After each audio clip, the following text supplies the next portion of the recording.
Bismillahirrahmanirrahim. Assalamualaikum warahmatullahi wabarakatuh. Waalaikumsalam warahmatullahi wabarakatuh. Al-Fatihah ila ruhi Sayyidina wa Habibina wa Syafi'ina Rasulillah Sayyidina Muhammad ibn Abdullah sallallahu alaihi wa ala alihi wa sahbihi wa azwajihi wa dhurriyyatihi أن الله يعلي درجاتهم في الجنة وينفعنا بأسرارهم وأنوارهم وعلومهم ونفحاتهم وبركاتهم في الدين والدنيا والآخرة يجعلنا من حزبهم ويرزقنا محبتهم ويتوفانا على ملتهم ويحشرنا في زمرتهم بالعافية وسلامة لهم الفاتحة. أعوذ بالله من الشيطان الرجيم. بسم الله الرحمن الرحيم. Alhamdulillah Rabbil Alamin Ar-Rahman Ar-Rahim Maliki Yawmiddin Iyyaka na'budu wa iyyaka nasta'in Ihdinas siratal mustaqim Siratal ladzina an'amta 'alaihim ghairil maghdubi 'alaihim waladdallin. Amin. Bismillahirrahmanirrahim. Nawaitu ta'alluma wa ta'lima وتذكرا وتذكيرا ونفعا والانتفاعا والإفادة والاستفادة والحثا على التمسك بكتاب الله وسنة رسول الله صلى الله عليه وسلم ودعاء إلى الهدى والدلالة على الخير ابتغاء مرضاته وقربه ثوابه وحسن الخاتمة مع اللطف والعافية وصلاح العاقبة. Bismillahirrahmanirrahim. Alhamdulillahi rabbil alamin. Salatu wassalamu ala asyrafil anbiya'i wal mursalin Sayyidina wa habibina wa syafi'ina wa maulana Muhammadin wa ala alihi wa sahbihi ajma'in, amma ba'du. Qala musanniful kitab Hadratus Syekh Kiai Said bin Kiai Armiyah rahimahullah wa nafa'na bihi wa bi'ulumihi fid darain. Allahumma aftah qulubana futuhal arifin wa bihikmatika wansur alaina birahmatika ya arhamar rahimin. Ila anqal, sampai apa kita?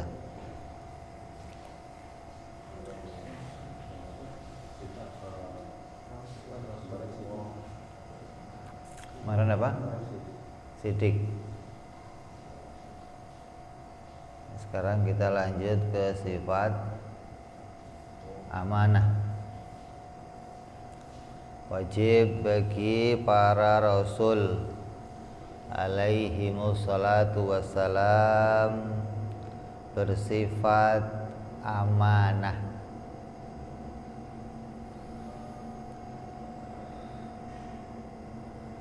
Maksudnya amanah secara bahasa itu terpercaya gitu. Bahasa kerennya itu orang yang amanah itu tidak pernah mengecewakan. Ini orangnya amanat banget. Maknanya kalau dikasih apa saja yang diserahkan ke dia nggak pernah mengecewakan. Nah, ini dimaksud nggak pernah mengecewakan itu apa? Yang dimaksud nggak pernah mengecewakan maksudnya nggak pernah melakukan kesalahan, maka dapat dipercaya, maka tidak pernah mengecewakan. Tapi kalau pernah berbuat salah, maka ketika dia berbuat salah akan mengecewakan. Dikasih kepercayaan ini nggak nyampe,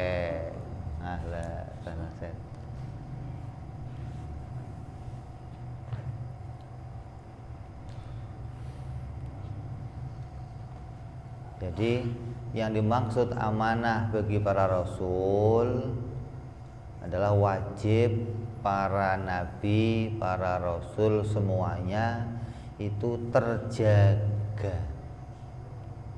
dari melakukan perbuatan yang haram ataupun perbuatan yang makruh. Jadi para rasul seluruhnya itu dijaga oleh Allah, tidak sampai mereka melakukan perbuatan yang haram atau yang makruh.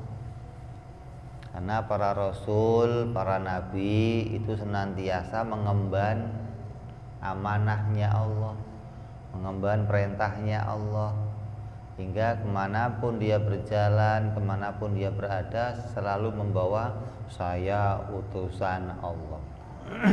Hingga Allah menjaga mereka, tidak sampai mereka melakukan suatu kesalahan, baik yang kecil ataupun yang besar. Yang besar contohnya apa? Ya yang haram. Kayak apa? Makan makanan yang haram, minum yang haram, zina, riba, judi. Ini tidak pernah terjadi pada para nabi, pada para rasul.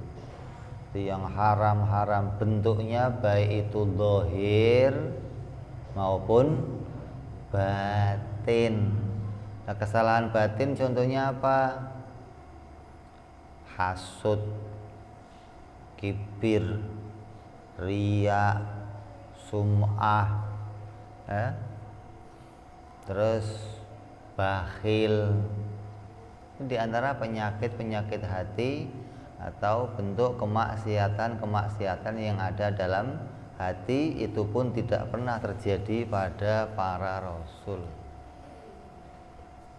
Allah menjaga mereka dari melakukan itu semua gitu loh.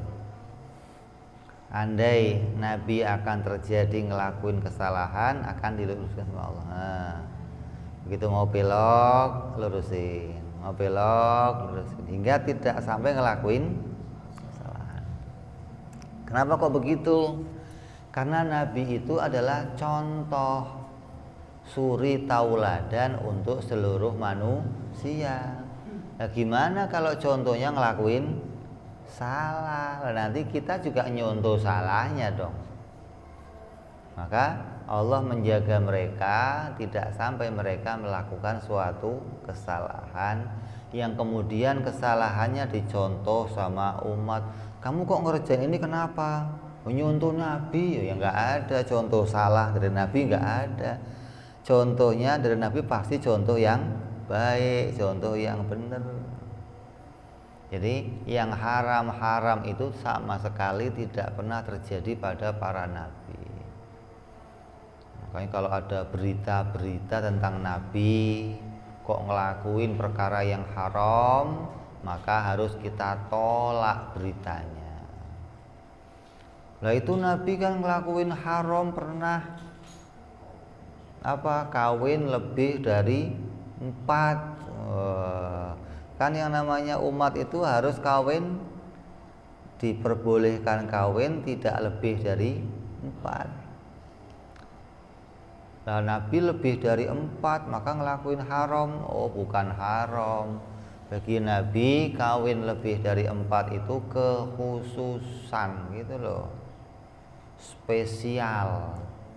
Bukan perkara yang umum, bukan perkara yang khusus untuk para nabi.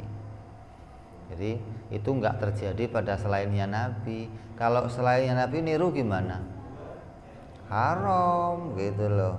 Ada orang kaya raya, kayak yang sering masuk di TV-TV itu, orang kaya istrinya 9, 11, haram hukumnya. Saya kan nyontoh Nabi, mau nyontoh Nabi gimana? Kalau nyontoh Nabi maka ya ikuti perintah Nabi. In kuntum tuhibbunallah fattabi'uni yuhibbukumullah. Kalau kamu kok cinta sama Allah maka ikuti aku. Ayat itu turunnya berkaitan sama perkara-perkara yang bertentangan dengan syariat.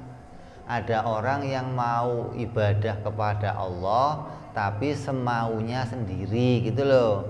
Saya mau ibadah sama Allah pakai cara begini, pakai cara begini, pakai cara begini yang tidak sesuai dengan syariat, maka turun ayat itu. In kuntum tuhibbunallah, kalau kamu kok mau cari ridhonya Allah, pengen dicintai oleh Allah, terus pengen dapat ridhonya Allah, fattabi'uni, ikuti jalanku, kata Nabi. Enggak ada jalan lain yang mendatangkan ridhonya Allah, enggak ada. Jalan yang mendatangkan ridhonya Allah hanya jalannya Nabi Muhammad Sallallahu Alaihi Wasallam, gitu loh. Jadi kamu nggak bisa beragama semaunya sendiri, nggak bisa. Saya kan mau kawin lebih dari 4, mau nyontok, nggak bisa. Itu namanya maunya sendiri. Bagi Nabi itu kekhususan yang nggak bisa dicontoh oleh yang lain. Banyak kekhususan pada Nabi itu banyak. Apa contohnya diantaranya?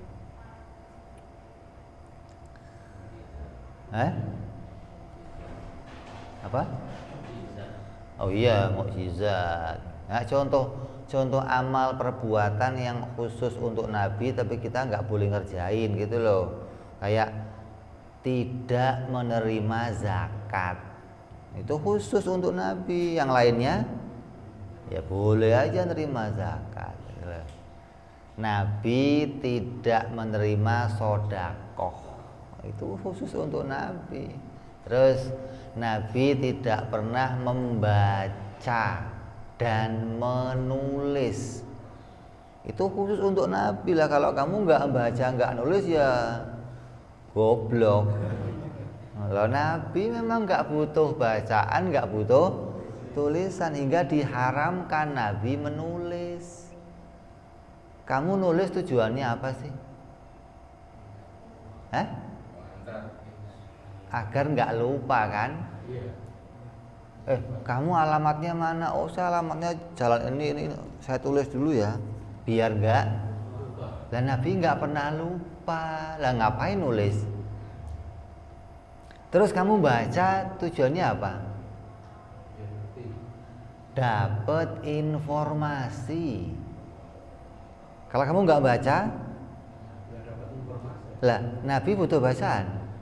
Kenapa? Wahyu, infonya dari Allah langsung. Berita nih, ada ini, ada itu. Lah ngapain baca lagi? Yang mau dibaca info dari mana ternyata? Mau baca WANT gitu.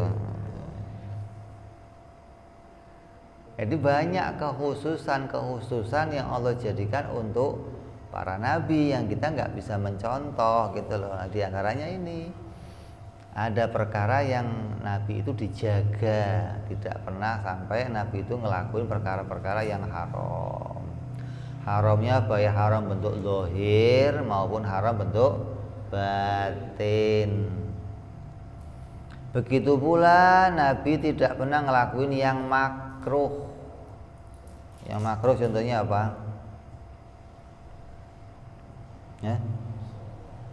Yang makruh contohnya apa? Makan berdiri, minum berdiri, apalagi haram, apalagi melihat kemaluannya sendiri, itu hukumnya makruh. Lu iseng-iseng lu buka, lu liatin namanya, itu hukumnya makruh. Nabi nggak pernah ngelakuin makruh begitu. Melihat kemaluannya istri, iseng-iseng yang dibuka gitu loh. Buka, gue mau lihat, hukumnya apa? Makruh. Bukan dosa, bukan, makruh. Terus apa lagi makruh? Banyak makruh, makan jengkol, makan pete, ngerokok, itu hukumnya makruh. Kok jengkol pete kok kenapa? Bau, kalau mentah dimakan hukumnya makruh. Kalau udah jadi kancing levis pakai semur mah enak aja udah itu mah. Kalau masih mentah itu makan lah itu bau semua di mulut. Orang gitu aduh. Terus makruh lagi contohnya apa? Wudhu sekali-sekali. Itu hukumnya makruh tuh. Kan wudhu sunahnya berapa kali? 3. Wudhunya cuma sekali hukumnya makruh. Lah yang makruh ini nggak pernah dikerjakan Nabi. Nabi itu nggak seneng sama perkara yang makruh. Nabi seneng sama perkara yang sunnah. Karena kalau sunnah maka dikerjakan oleh Nabi diulang-ulang tuh, kerjain lagi. Kalau makruh tidak pernah dilakukan oleh Nabi. Terus jangankan yang haram, yang makruh aja enggak. Sampai di bawah makruh juga enggak pernah dikerjakan Nabi. Kayak apa contohnya? Perkara yang safasifil umur, perkara yang rendah, yang mengurangi kemuliaan, yang enggak beradab gitu loh. Apa contohnya? Ngupil, ngentut di depannya orang, atau makan mendahulukan yang muda. Makan bareng nih. Adabnya makan itu yang tua duluan suruh ambil. Beda sama imam sholat. Kalau imam sholat nggak urusan tua, urusannya yang fasih mana, yang bacaannya baik mana, duluin untuk maju. Tapi kalau makan, yang tua duluan. Makanya ketika kita jamuan makan nih, adabnya makan, yang tua suruh ambil dulu. Nah, Nabi nggak pernah ngelakuin yang adab-adab itu rapi terjaga oleh Nabi. Nggak pernah ngelakuin yang melebihi atau keluar dari adab sopan santun. Jadi betul-betul Nabi itu dijaga oleh Allah tidak sampai ngelakuin perkara-perkara yang haram, makruh maupun rendah. Andai ini di depan ada dangdutan pamannya, Nabi lewat dari sini dibelokin sama Allah gitu loh, nggak sampai ngeliatin dangdutan, atau dangdutannya dibubarin loh, hujan gede bubar Nabi lewat gitu loh, nggak sampai ngelihat perkara yang haram. Jadi itu yang harus kita imani dari sifat amanah. Di Nabi itu semua amanah, maknanya tidak pernah sengaja melakukan kesalahan gitu loh. Yang namanya dosa itu apa? Iya, disebut dosa itu kenapa? Dosa itu sesuatu yang menjauhkan kita dari Allah. Itu namanya dosa. Lah Nabi nggak pernah ngelakuin dosa. Kenapa? Karena Nabi itu senantiasa mau mendekat kepada Allah. Nggak pernah Nabi mau menjauh dari Allah, nggak pernah. Apalagi sengaja menjauh dari Allah, oh ya nggak pernah.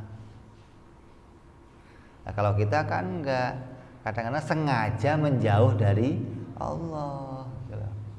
Kayaknya di surga mulu, gimana ya, sekali-kali ke neraka lah gitu. Kalau ini kan begitu kan, di surga terus bosen, pengen masuk neraka, kan aneh. Orang mah pengennya di surga, kalau kamu pengen masuk, kok masuk neraka Beb? Lah kamu di surga terus kan susah, nggak bisa ngerokok. Yang ada lama keluar pengen ngerokok ke neraka lagi, kan nggak betah kamu kalau nggak ngerokok. Jadi tidak pernah para nabi itu ngelakuin kesalahan sengaja. Lah kalau taubat apa taubat? Taubat apa? kembali. Artinya taubat itu kembali, maknanya yang tadinya menjauh dari Allah kembali mendekat kepada Allah. Itulah namanya taubat. Lah Nabi pernah taubat enggak? Ya enggak pernah taubat. Lah Nabi taubat dari mana? Enggak pernah menjauh kok taubat. Adapun kok Nabi istighfar, maka istighfarnya Nabi itu untuk contoh pada kita. Bagaimana sih caranya taubat? Gimana caranya minta ampun? Gimana caranya kembali kepada Allah? Taubatnya Nabi itu mengajarkan kepada kita bagaimana caranya kembali kepada Allah Subhanahu wa ta'ala. Ya, jadi ini yang harus kita yakini dari sifat amanah. Lawannya mustahil Nabi khianat. Mustahil Nabi melakukan kesalahan. Mustahil Nabi itu sengaja menjauh dari Allah. Baik itu sengaja ngelakuin yang haram, yang makruh, atau yang rendah. Ini nggak pernah terjadi pada para nabi. Adapun pada selainnya nabi, sahabat, para ulama, para wali-walinya Allah, maka apabila mereka itu nggak melakukan kesalahan, mereka nggak ngelakuin yang haram, nggak ngelakuin yang makruh, itu karena mereka menjaga diri mereka sendiri. Namanya apa? Mahfud. Lah kalau Nabi maksum, beda nih. Kalau Nabi namanya maksum. Apa itu maksum? Dijaga oleh Allah, dilindungi oleh Allah dari melakukan keharaman atau kemakruhan. Lah kalau para sahabat, para wali-wali Allah namanya mahfud, menjaga diri mereka agar tidak ngelakuin kesalahan, agar nggak ngelakuin yang makruh. Ini yang dilakukan oleh para sahabat, para wali-wali.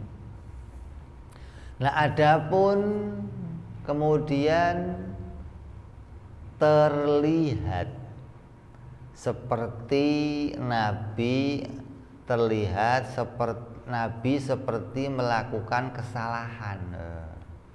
Ini kelihatannya kayak salah gitu loh. Jangan betul-betul Nabi telah berbuat salah, bukan. Kelihatannya seperti salah. Maka apabila kamu melihat hal itu, pahamilah bahwa yang seperti itu bagi Nabi itu mencontohkan umat, menjelaskan untuk umat kedudukan hukum. Jangan kamu hukumi, oh Nabi aja ngelakuin salah. Banyak nih orang begitu ya. Nabi aja ngelakuin salah, apalagi kita, apalagi umat. Lah kalau nabinya aja ngelakuin salah gimana? Nanti hari jadi pepatah. Guru kencing berdiri, murid kencing. Lah ya kalau gurunya aja kencingnya berdiri, ya muridnya sambil lari gitu. Artinya kalau nabinya aja ngelakuin kesalahan, gimana umatnya? Jadi andai terlihat kok sepertinya nabi itu ngelakuin kesalahan, sepertinya, maka harus kamu takwil. Harus kamu keluarkan makna salah itu kepada makna yang menunjukkan kepada Nabi itu menjelaskan kedudukan hukum gitu loh. Jangan kamu putuskan Nabi aja berbuat salah, apalagi bawa hadis segala, al insanu mahal khoto wan nisyan. Manusia itu tempatnya lupa dan salah. Itu manusia yang mana gitu dong.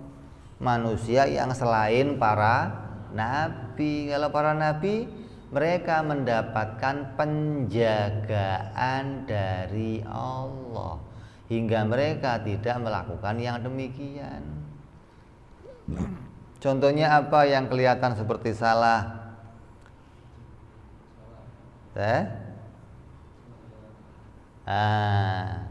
Contoh yang seperti salah seperti Nabi sholat 2 rakaat kemudian salam.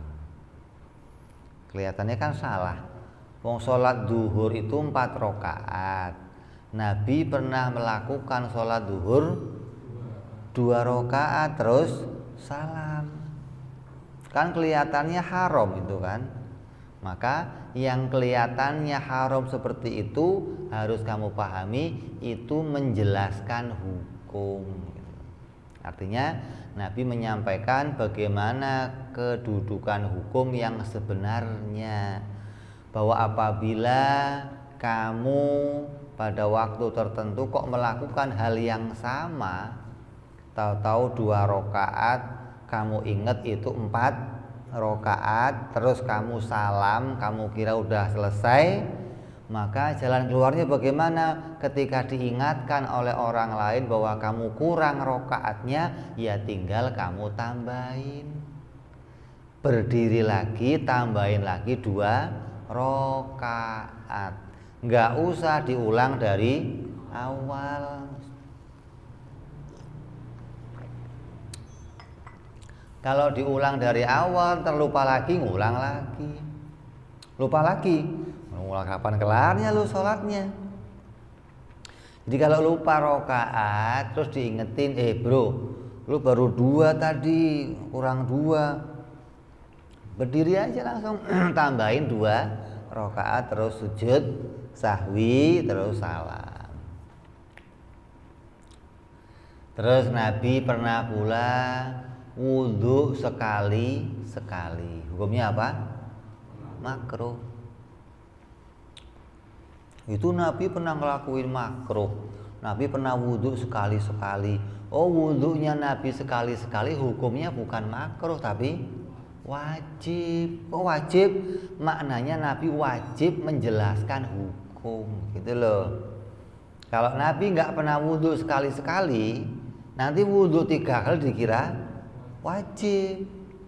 Maka kamu kalau wudhu 3 kali dikira wajib, padahal kamu wudhu 3 kali harus kamu pahami itu hukumnya sunnah, gitu loh.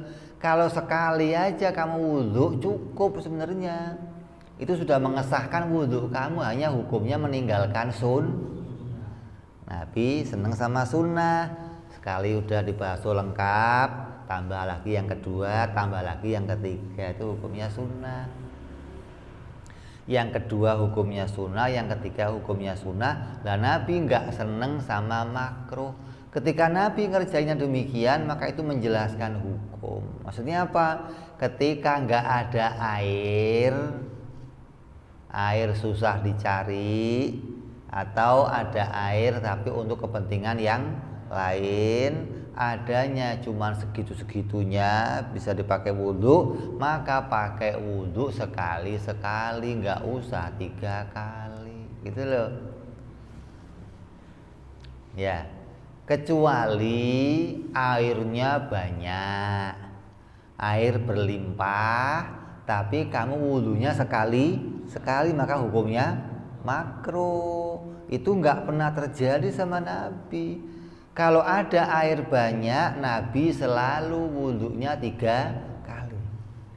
Nah, ketika Nabi kok wudhu sekali, kenapa? Karena nggak ada air lagi untuk wudhu. Kalau kita kan nggak, hanya gara-gara dingin, udah sekali aja lah. Kenapa? Menggigil gua. Boleh nggak? Ya boleh. Tapi kalau kamu sempurnakan 3 kali, itu jadi ampunan dosa, jadi kebaikan yang akan ditambahkan oleh Allah kalau kamu sempurnakan 3 kali.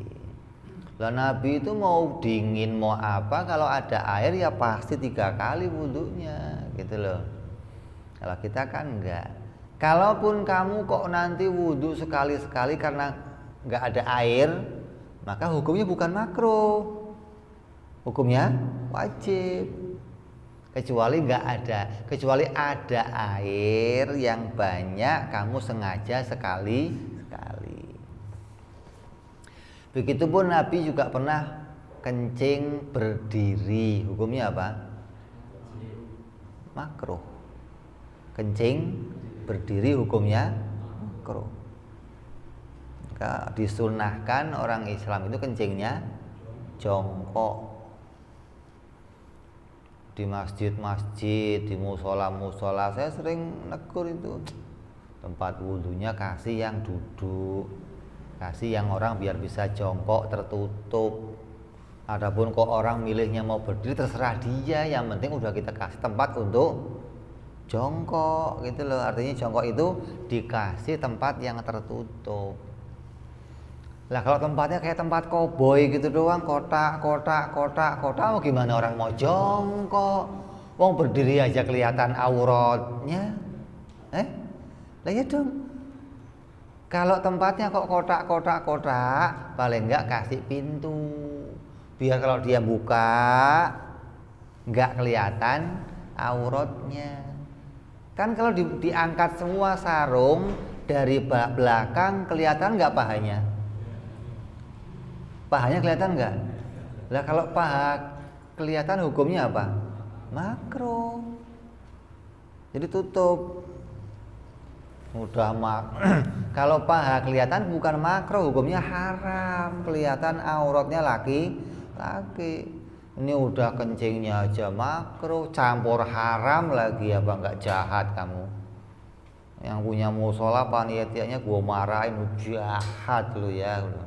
Udah orang disuruh ngerjain yang makruh, tambah suruh yang haram lagi kelihatan auratnya. Jadi gimana Bib? Kalau kamu kasih kotak begitu tutup, kasih pintu koboi itu yang separuh pintu doang kan? Atau bikinin kamar, ruangan biar dia bisa jongkok, hingga nggak sampai kencingnya berdiri. Loh ini orang-orang kantor Bib, terserah mau kantor kayak mau kantir kayak. Kamu siapin aja tempatnya, adapun milih berdiri atau jongkok pilihan dia sendiri. Yang penting kamu sudah nyiapin tempatnya, tempat yang tertutup gitu loh. Lah Nabi pernah kencing berdiri tapi cuma sekali. Kok sekali kenapa? Untuk menjelaskan hukum bahwa kencing berdiri hukumnya makruh. Andai Nabi nggak pernah kencing berdiri, nanti kencing jongkok hukumnya wajib. Oh Nabi nggak pernah kencing berdiri seumur hidupnya, Nabi kencingnya jongkok, maka ntar dikira kencing jongkok hukumnya wajib. Kalau berdiri hukumnya haram. Lah karena Nabi pernah berdiri sekali, maka yang sekali itu jadi hukum. Oh ternyata kencing berdiri hukumnya makruh. Kok makruh? Nabi pernah ngerjain sekali gitu. Yang sekali itu jadi hukum bahwa itu namanya makruh. Kok makruh kenapa? Tidak disenangi oleh Nabi gitu loh. Kalau haram sama sekali nggak disentuh. Kalau makruh ketika dikerjakan sekali oleh Nabi itu untuk menjelaskan hukum bahwa itu perkara yang tidak disenangi. Kalau Nabi menyenangi hal itu pasti diulang-ulang oleh Nabi. Karena nggak diulang-ulang maka berarti Nabi nggak seneng sama perkara tersebut. Jadi hukumnya apa? Makruh. Nah, ketika Nabi ngerjain kencing berdiri keadaannya bagaimana? Tidak memungkinkan untuk jongkok gitu loh. Hingga kencingnya berdiri bagi Nabi hukumnya wajib berdiri. Karena nggak mungkin untuk jongkok. Kayak apa contohnya? Di tempat umum, tempat terbuka, perang, di lapangan, mau kencing di mana ini? Lah, ketika kencing berdiri maka tempatnya untuk berdiri apa? Kencingnya di mana? Di atas tempat sampah. Kalau kamu enggak, udah berdiri mepet temboknya orang, atau mepet pohon, ya, iya apa enggak? Padahal itu haram hukumnya. Pohon itu tempat orang duduk, orang berteduh, orang ngadem. Lah kalau pesing gimana? Udah joroknya luar biasa, udah cebok aja enggak. Tambah-tambah udah kencingnya berdiri makruh, enggak cebok pula hukumnya haram. Ini yang keadaannya demikian. Jadi ketika itu terjadi pada Nabi, memang Nabi keadaannya tidak memungkinkan untuk jongkok gitu loh. Nah kalau kita kan enggak, punya kesempatan duduk, punya kesempatan kencingnya jongkok, tapi sengaja enggak mau jongkok. Kenapa? Kelamaan, ribet. Oh ya udah atur aja bro, terserah ente lah bro gitu. Lah, kalau ada kesempatan untuk jongkok, Nabi seumur hidupnya jongkok, nggak pernah milih yang berdiri, nggak pernah. Tapi ketika nggak ada kesempatan lain lagi, maka itu namanya menjelaskan hukum. Ya, begitu pula contoh-contoh yang lain. Apabila terlihat kok sepertinya Nabi ngelakuin yang haram, yang salah, yang makruh, maka harus ditakwil. Kenapa kok ditakwil? Karena Nabi itu adalah contoh. Contoh itu nggak mungkin ngelakuin kesalahan. Ya, jadi kamu jelas nih sekarang bahwa Nabi wajib bersifat amanah. Maknanya amanah, terjaga dari melakukan kesalahan. Bahasa Arabnya namanya maksum. Nabi dijaga oleh Allah dari ngelakuin kesalahan. Lalu muncul berita Nabi Adam berbuat salah, Nabi Musa mukul orang berbuat salah, Nabi Dawud kawin sama istrinya orang berbuat salah, Nabi Isa berbuat salah, sampai Nabi Muhammad berbuat salah. Loh, kalau Nabi berbuat salah lah apa bedanya sama kita kalau begitu? Nggak ada bedanya Nabi yang dijaga sama Allah dong kalau Nabi itu ngelakuin kesalahan. Makanya kalau Nabi terlihat seperti ngelakuin kesalahan, terlihat seperti melakukan hal-hal yang makruh atau haram, maka kamu harus takwilkan, gitu dong. Nah itu Nabi Adam makan buah khuldi kan hukumnya haram, sampai diusir dari surga. Oh, ini kalau yang cerita kiai-kiainya geblek gitu.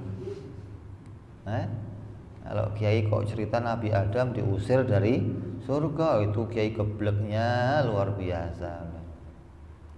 Kalau diusir dari surga itu iblis, pantas diusir dari surga. Kenapa kok diusir? Karena nggak bisa kembali lagi ke surga. Dan Nabi Adam dari surga ke dunia bukan diusir tapi dipindahkan gitu. Jangan ngomong diusir kok diusir. Kenapa kok dipindahkan? Karena Nabi Adam tetap menjadi hambanya Allah yang taat. Mau di surga ya taat sama Allah, di dunia juga taat kepada Allah. Di akhirat Nabi Adam sebagai nabi, di dunia malah naik pangkat jadi seorang rasul. Lah jadi rasul itu nambah mulia apa nambah hina? Lah kok diusir gimana? Masa ada orang diusir tapi ditambah kemul? Ya nggak ada. Kalau diusir pasti direndahkan. Nabi Adam turun ke dunia tambah mulia. Mana buktinya? Menjadi seorang rasul, dikasih umat, dikasih amanat, dikasih agama. Tandanya Nabi Adam dimuliakan oleh Allah. Maka jangan ngomong diusir, ngomongnya dipindahkan, atau ngomongnya pakai bahasa yang lain yang lebih halus, yang lebih layak untuk para nabi. Kalau mau diukur salah, bagaimana cara ngomongnya salahnya Nabi? Oh, cara ngomong salahnya Nabi begini. Para ulama tasawuf, para ulama ahli tauhid sudah membuat kesepakatan bahwa apabila nampak Nabi itu salah atau disebut salah, maka salahnya mereka adalah hasanatul abror sayyiatul muqarrab. Hasanatul abror sayyiatul muqarrab. Apa itu maksudnya? Hasanatul abror maksudnya kebaikan, kesolehan, ketaatan orang-orang yang abror, orang-orang yang baik. Ada tingkatan orang itu, ada orang yang disebut orang-orang abror, ada orang-orang muqarrab. Kalau kita orang awam, awamul mukminin. Naik lagi nanti ada orang-orang soleh, naik lagi ada orang-orang abror, naik lagi ada orang-orang muqarrab yang dekat dengan Allah, gitu loh. Wali-walinya Allah namanya apa? Muqarrab. Di bawahnya wali abror, gitu loh. Lah orang-orang abror ketika mereka berbuat baik, taat, itu di hadapannya orang-orang muqarrab seperti banyak kesalahannya. Kayak kamulah, contohnya kamulah. Kamu udah bisa sholat, kamu udah bisa ngaji, baca Quran udah bisa. Terus kamu sholat di depannya Imam Syafi'i, kira-kira bagaimana? Kamu baca Quran di depannya Imam Syafi'i, gimana kira-kira? Ya disalahkan semua. Jangan gitu cara rukuknya, jangan gitu dong sujudnya, jangan gitu Fatihahnya, itu kurang ini, isinya salah semua. Padahal kamu udah berbuat baik loh, gitu loh. Kenapa? Tingkatan kedudukannya berbeda. Jadi kita ini orang-orang abror, andai kita berbuat kebaikan, lalu kebaikan kita dihadapkan sama orang-orang yang istimewa, itu kelihatannya seperti salah. Lah sebaliknya, kesalahannya orang-orang muqarrab dihadapkan dengan kita orang-orang abror, itu baik, gitu loh. Orang-orang abror, orang-orang muqarrab kok berbuat kesalahan, yang artinya orang-orang muqarrab menganggap diri mereka itu salah, maka di hadapan kita itu sudah jadi kebaikan. Ini yang dimaksud Nabi disebut salah. Itu Nabi termasuk orang-orang muqarrab yang kelihatannya salah dikerjakan Nabi, kalau kita yang ngerjain jadinya baik. Contoh, kamu biasa sholat duha 2 rakaat, biasa sholat tahajud 2 rakaat. Setelah kamu tahajud 2 rakaat, syukurnya luar biasa, Allah alhamdulillah, malam ini saya bisa tahajud, hari ini saya bisa duha, alhamdulillah ya Allah. Nah, para nabi, para wali, satu malam mereka biasa sholat tahajud 100 rakaat, 1000 rakaat. Kamu ngimpi aja belum pernah sholat tahajud 100 rakaat. Pernah ngimpi, udah pernah ngimpi? Belum pernah, apalagi ngelakuin sholat 100 rakaat. Para wali-wali, para nabi ini kalau tahajud 100 rakaat. Lah ketika sewaktu hari kok mereka tiba-tiba tahajud 2 rakaat, Itu mereka istighfar. Ya Allah minta ampun, ya Allah malam ini cuma 2 rakaat, ya Allah ampuni saya ya Allah. Kenapa? Mereka biasa ngelakuin hal yang sangat baik, tiba-tiba cuma ngelakuin 2 rakaat. Bagi mereka itu kesalahan gitu loh. Bagi kita kebaikan, kamu 2 rakaat tahajud campur selfie segala, campur diupload Facebook, udah bangganya luar biasa. Ya Allah malam ini tahajud, luar biasa. Bagi para wali itu nyesel, kok semalam cuman tahajud 2, itu nyeselnya luar biasa. Itu begitu loh maksudnya. Jadi ketika orang-orang soleh itu, orang-orang muqarrab menganggap diri mereka ngelakuin kesalahan, maka sebenarnya itu bukan kesalahan gitu loh. Kalau dibandingkan yang mereka kerjakan untuk kita, itu jadi kebaikan. Nah sekarang saya nanya, Nabi Adam makan buah khuldi itu baik apa jelek? Saya nanya sama kamu, Nabi Adam makan buah khuldi disebut salah. Yang nyebut salah siapa? Allah. Yang nyebut salah Nabi Adamnya ngaku salah. Lah kalau kamu yang ngomong, saya nanya, Nabi Adam makan buah khuldi salah apa baik? Salah apa baik? Kalau kamu ngomong salah juga, berarti kamu nggak seneng Nabi Adam makan buah khuldi. Kalau kamu nggak seneng, ya kamu nggak di dunia dong kalau begitu.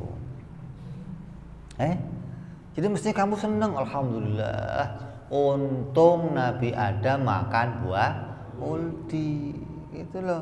Maka saya bisa ada di dunia, bisa lahir, bisa ngaji, bisa lihat segala keindahan itu gara-gara Nabi Adam makan buah khuldi. Kalau enggak gimana? Ya enggak ada orang yang lahir. Wong di surga itu enggak ada orang kencing, enggak ada orang berak, enggak ada orang meludah, enggak ada. Ente di dunia ngeludah melulu, padahal enggak enak ludah. Di surga enggak ada orang ngeludah, enggak ada.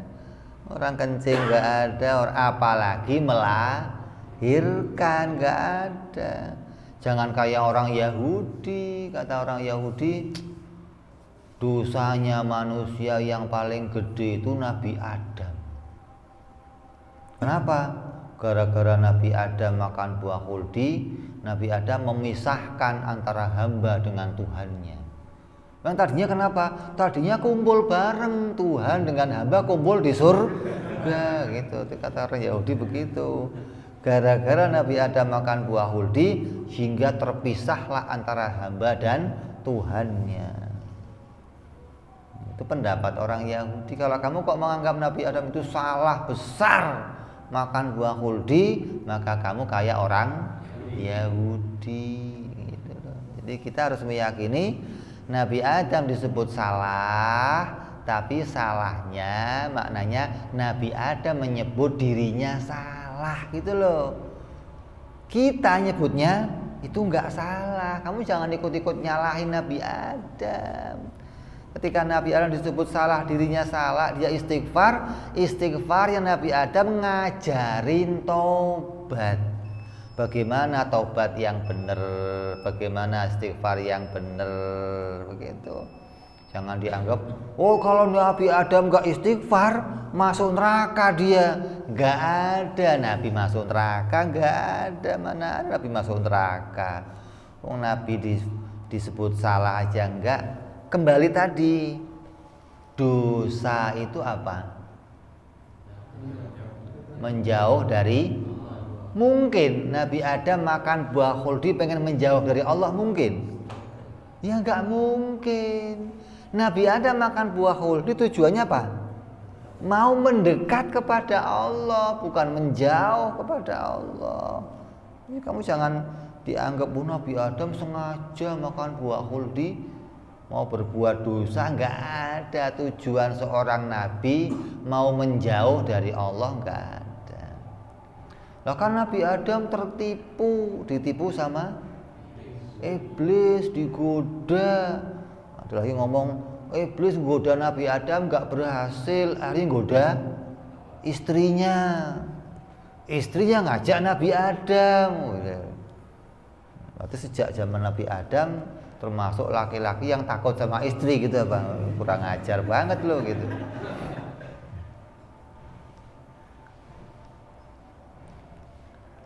Jadi bukan iblis goda Nabi Adam nggak berhasil.